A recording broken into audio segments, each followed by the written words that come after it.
Lei è Sam Jones, un influencer che si presenta come biologa esperta di fauna selvatica, scienziata ambientale e cacciatrice, mentre sottrae un piccolo di wombato alla madre e pubblica il video sui social. Mentre si vede chiaramente il piccolo marsupiale australiano agitarsi e vocalizzare con dei richiami di allarme alla madre, lei sembra avere in mente solo e soltanto una cosa, ovvero il mio sogno di tenere in braccio un wombato è stato realizzato. Non me lo sto inventando, lo dico perché lei l'ha scritto nella didascalia del post che ha già rimosso, vista la forte indignazione tra tutti gli utenti, quindi non andatelo a cercare e soprattutto non dategli view.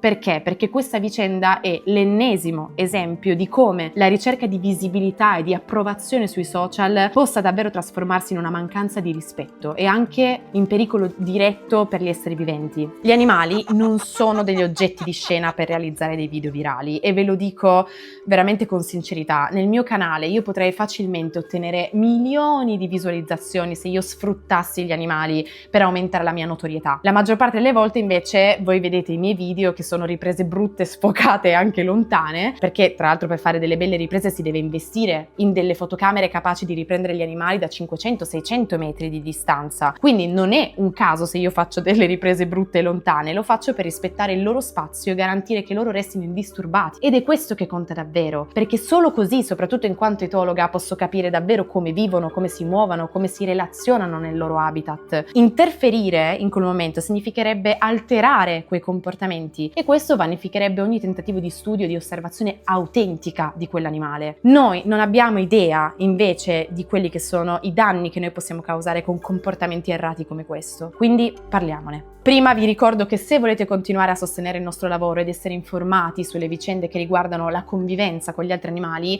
ora potete farlo abbonandovi a Fanpage It, quindi grazie a chi l'ha fatto e grazie a chi lo farà. Parlandovi di questo mi viene subito in mente quando sono andata ad avvistare le foche, perché le foche, come anche i wombati, sono degli animali pacifici e molto elusivi. Io mi sono tenuta molto lontana, ma sono riuscita comunque a prendere una scena commovente, ovvero la madre e il piccolo. Però sapete cosa sarebbe successo se io non avessi rispettato la distanza di sicurezza, che erano 300 metri in questo caso? La madre sarebbe scappata in acqua senza il cucciolo, lo avrebbe abbandonato. E il cucciolo, se sotto allattamento e senza delle nozioni sulla caccia, sarebbe morto di fame. Molti estuari, anche in Italia, si sono svuotati dalle foche perché troppe persone le andavano a disturbare. Cioè il disturbo umano è la prima causa di mortalità, soprattutto nei piccoli. Noi non vediamo più le foche nel nostro paese per colpa nostra e questo ci deve veramente far riflettere. Noi spesso sfruttiamo delle specie animali che rappresentano un rischio basso per noi, perché non lo andiamo a fare con quelle più potenzialmente pericolose. Poi il wombat, figuriamoci, cioè, per chi non lo conoscesse è un piccolo marsupiale australiano che è preso di mira dalle nostre fotocamere da anni e anni per il suo aspetto disneyano, che non so perché pensiamo ci dia il diritto di trattarlo come un peluche, quindi noi lo facciamo principalmente, mi duole dirlo, ma per gioco. Infatti il primo ministro Anthony Albanese è intervenuto sulla vicenda con una provocazione, cioè ha detto: questa influencer potrebbe provare con altri animali australiani, magari un coccodrillo. Vediamo come va a strappare un cucciolo alla madre di un coccodrillo. Io vi dirò, purtroppo sono talmente sconfortata che ho anche pensato che l'influencer forse avrebbe persino rischiato, cioè per ottenere quelle view e i follower l'avrebbe fatto anche con un coccodrillo e se fosse successo qualcosa di brutto avrebbe provato ad incolpare l'animale perché è pericoloso e cattivo.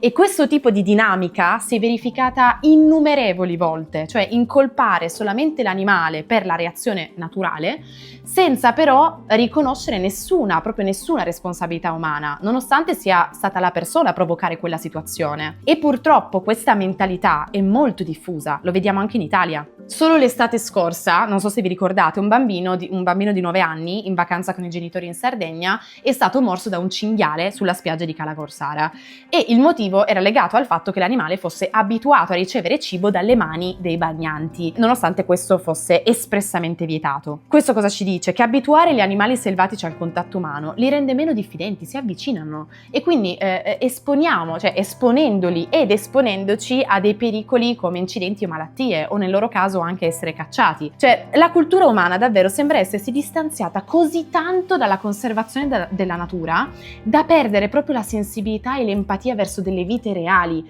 Al contrario, ci continuiamo però a prendere estrema cura di un mondo virtuale che però non potrà mai garantirci la sopravvivenza.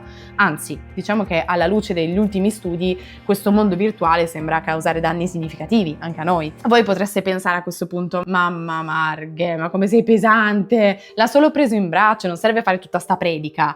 Il punto è che qui non si tratta solo di prendere in braccio, perché già solo il concetto di prendere in braccio è umano, cioè ha un significato che è esclusivamente nostro. Le altre specie non hanno idea di che cosa voglia dire. Quindi in quel momento il piccolo wombato avrebbe potuto pensare di essere stato predato, quindi pensava probabilmente di morire e quindi il livello di stress per lui e per la madre deve essere stato altissimo. Inoltre, come ha giustamente sottolineato la Wombat Protection Society sui social, la donna ha inoltre poi rimesso il cucciolo sulla strada di campagna mettendolo potenzialmente a rischio di investimenti e non è chiaro dalle immagini che abbiamo se il cucciolo si sia poi effettivamente ricongiunto con la madre. Noi non ci rendiamo più conto che strappare un cucciolo alla madre, indipendentemente dalla specie e anche se solo per pochi secondi, è un atto di crudeltà.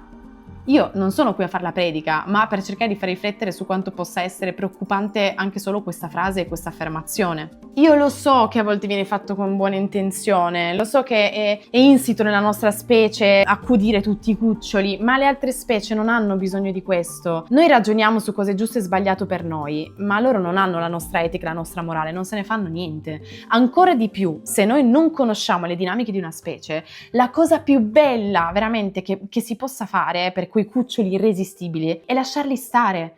Questo è il vero gesto d'amore, ma di amore più grande in assoluto. Se invece ne trovaste uno in difficoltà, chiamate il CRAS, il centro di recupero animali selvatici più vicino a voi, perché vi aiuteranno e se ne occuperanno direttamente gli esperti. L'Australia comunque non ci ha delusi in termini di conservazione, anzi, per loro è stata così grave questa vicenda da renderla una notizia e il ministro degli interni Tony Burke ha detto alla BBC che il governo sta esaminando il caso per verificare se la donna, che era turista in quel momento, abbia violato le leggi sull'immigrazione rischiando la revoca del visto e poi inoltre ha anche lanciato la petizione online per espellere Jones dal paese, una petizione che ha raggiunto ad oggi più di 17.000 firme. Quindi hanno dato risalto a questa brutta storia e lo facciamo anche noi per riconoscerne l'importanza e perché speriamo che possa servire ad evitare che degli episodi del genere accadano di nuovo e non solo in Australia.